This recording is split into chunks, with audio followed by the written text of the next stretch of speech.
Good morning. I'm coming to you guys this morning because I want to go a little further into what I started talking about last week with with James and how religion and the enemy weaponizes Scripture.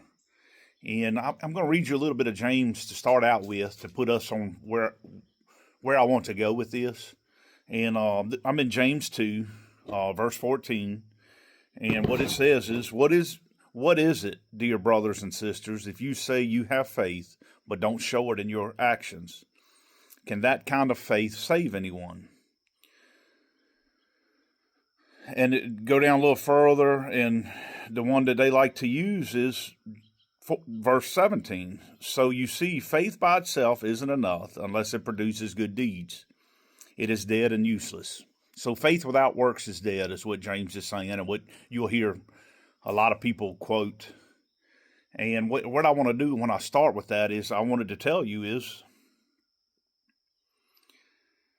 when he's talking about can that kind of faith save anyone? See, as if we're called to believers, we're called to believers to bring people to Christ, and we're called to be Christ-like.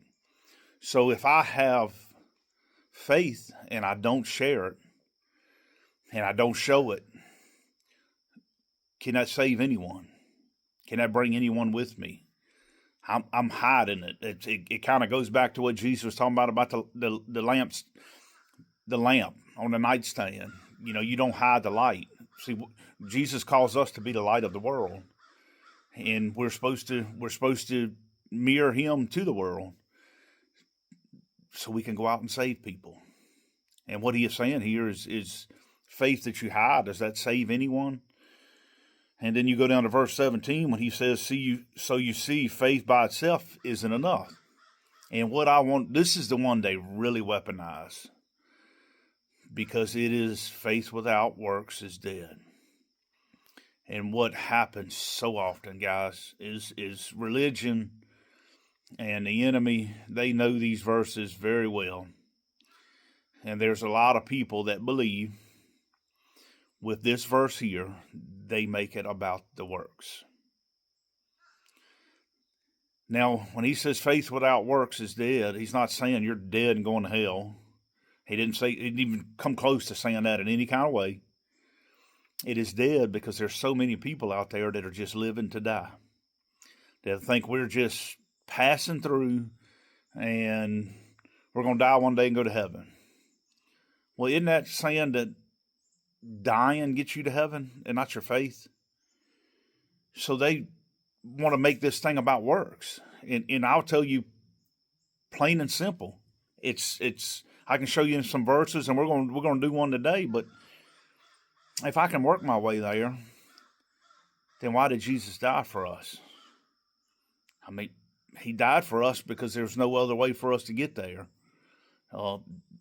I know that in my heart. If it wasn't for Him dying for us, we would all be in trouble. So they take faith without works is dead, and what they teach is they make that about the works.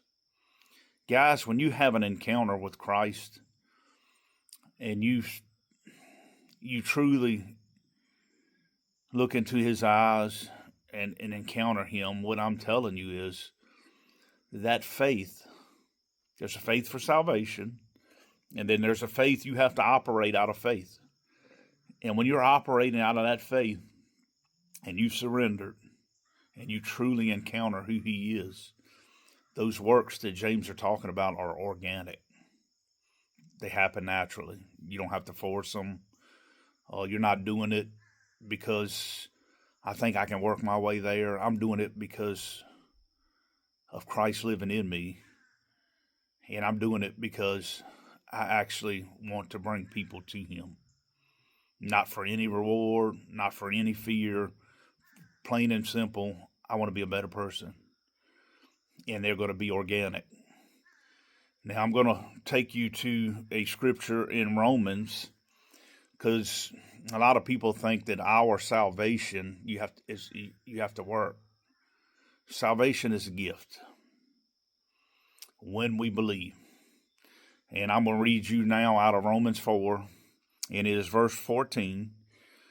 And it says, if God's promise is only for those who obey the law, then faith is not necessary, and the promise is pointless. For the law always brings punishment on those who try to obey it. The only way to avoid breaking the law is to have no law to break. So the promise is received by faith. It is given as a free gift, and we are all certain to receive it, whether or not we live according to the law of Moses. If we have faith like Abraham, for Abraham is the father of all who believe. Abraham's faith made him right with God. This is not saying we can go out and do what we want and just go living a nasty, evil life and you're okay. And what this is saying is, if I'm trying to obey the law and only focused on the law, I'm going to fail. My faith is his gift to me. I didn't do anything other than believe. And the moment I believe, I am saved. Salvation is a gift. I didn't earn it. None of us earns it. You know, if we truly look in the mirror and admit there's not one of us looking in that mirror that earns salvation, because we all fall short. So what I'm telling you guys is religion will weaponize verses and make you think you can work your way